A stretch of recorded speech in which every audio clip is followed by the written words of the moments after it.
Hey, what's up, guys and gals? This is ZBT Jose from ZBT Games coming at you with another deck profile. Today we got Machina Control. This deck is super fun, super budget, and actually pretty dominant. It's like Eldlich, where you're trying to control the board as much as you can, but unlike Eldlich, this card can kill your opponent before time is called. So, pretty cool. Let's move on with the deck profile. First, we are running 3 gear frames. Really strong normal summon. It is the best normal summon of the deck. It adds another machine monster to your hand. And then it can equip itself to a Machina monster you control. And it protects it, like if it were to get destroyed, it just pops itself. Or you can special summon it from being equipped.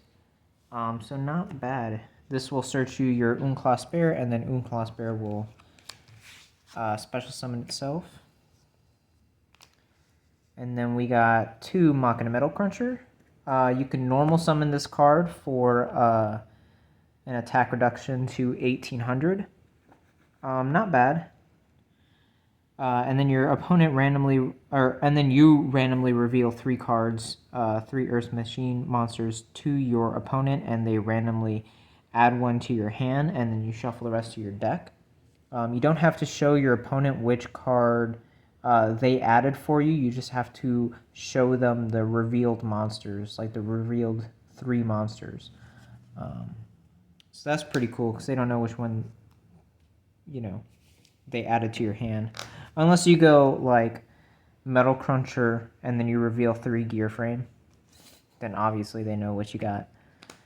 And then we're running the 1 Machina Unclass Bear. Let me just adjust this real quick.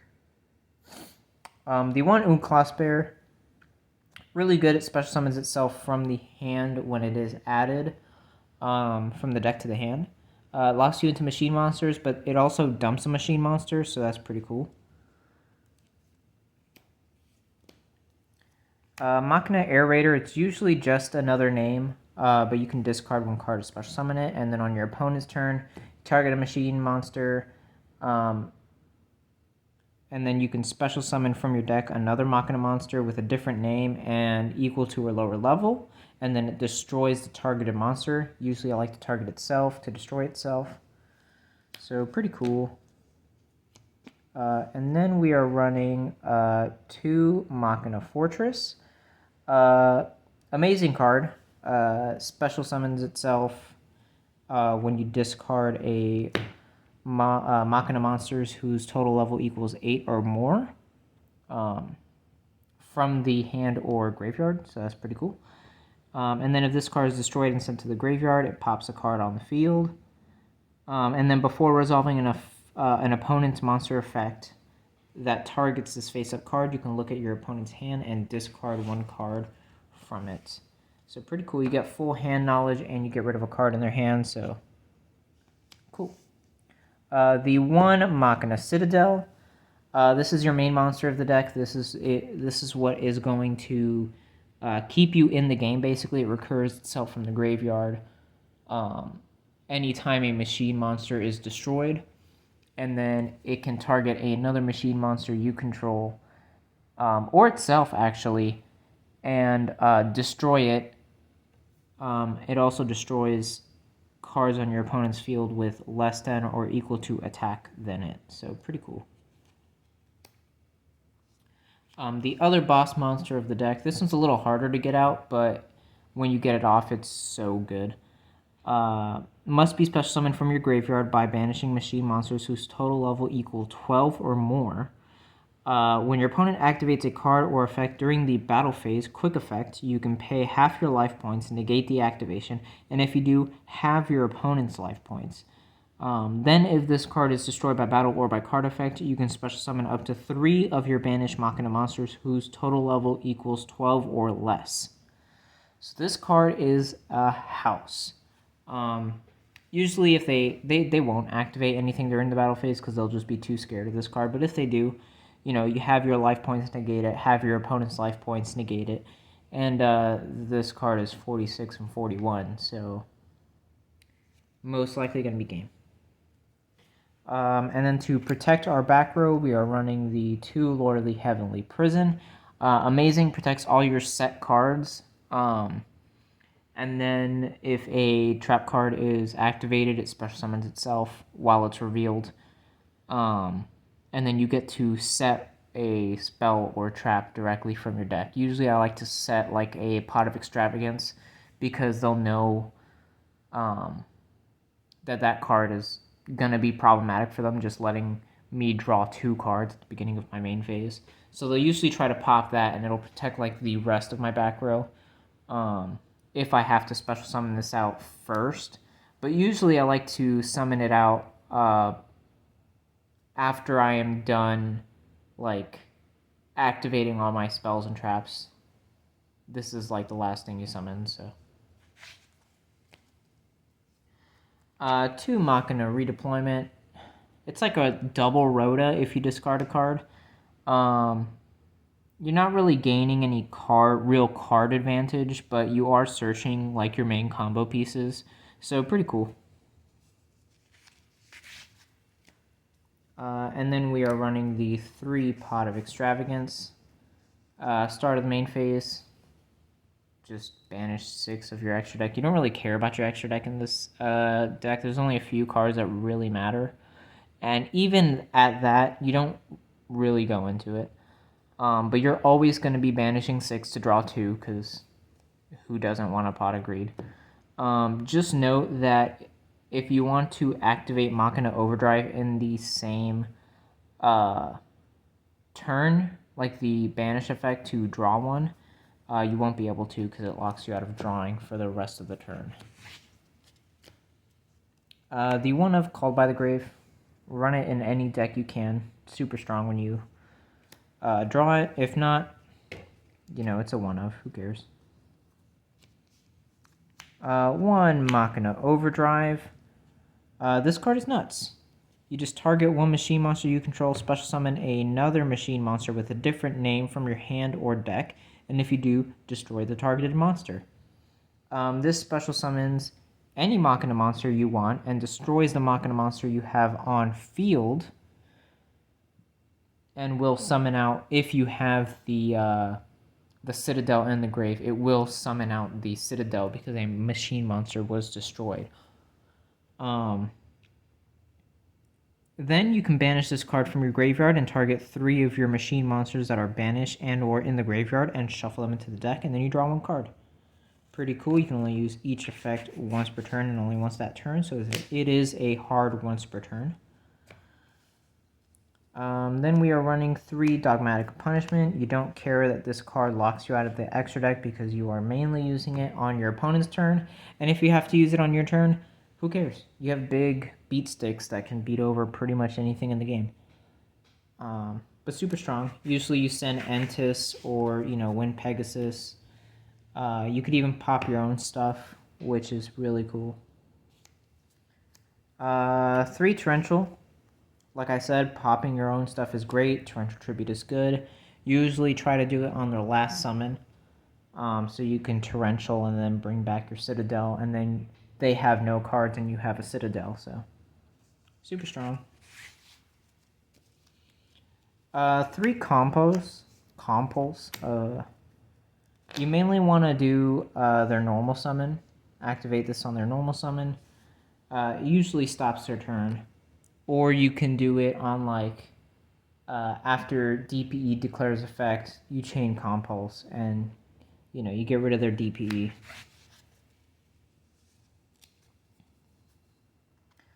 Then we are running 3 Strikes. You don't want to be stopped. Also, you want to stop your opponent, and we don't want hand traps, so this is the next best thing.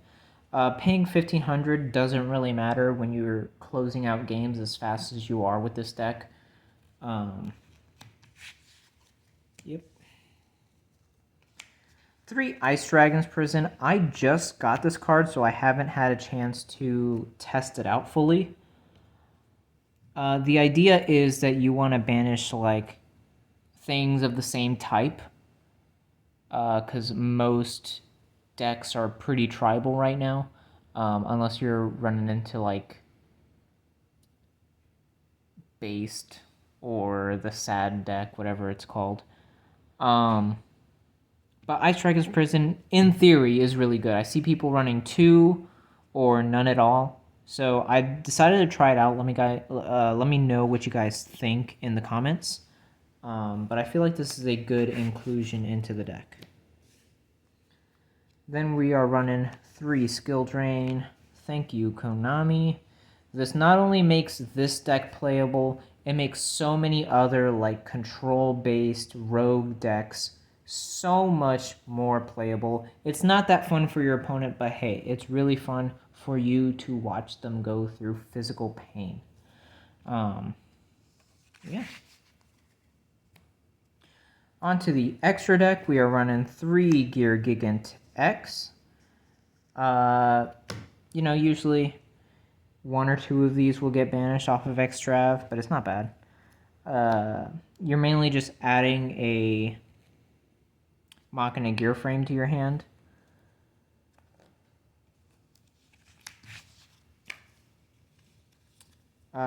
Two Gustav Max. Really good for going into time or burning your opponent to try to convince them, hey, I have game, plus I'm going to burn you. So, really strong. Also, hold on. The Gear Gigant X are really the only things that matter in your extra deck.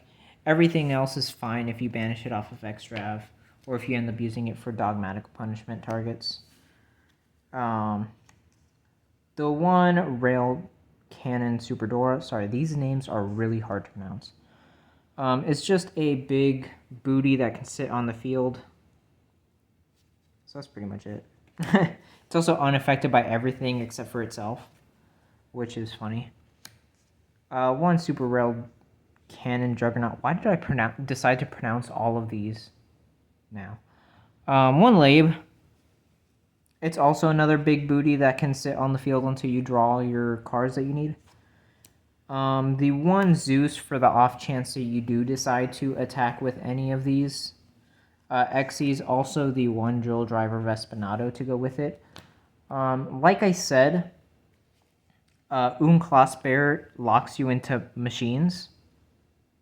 This is a machine, which is pretty funny.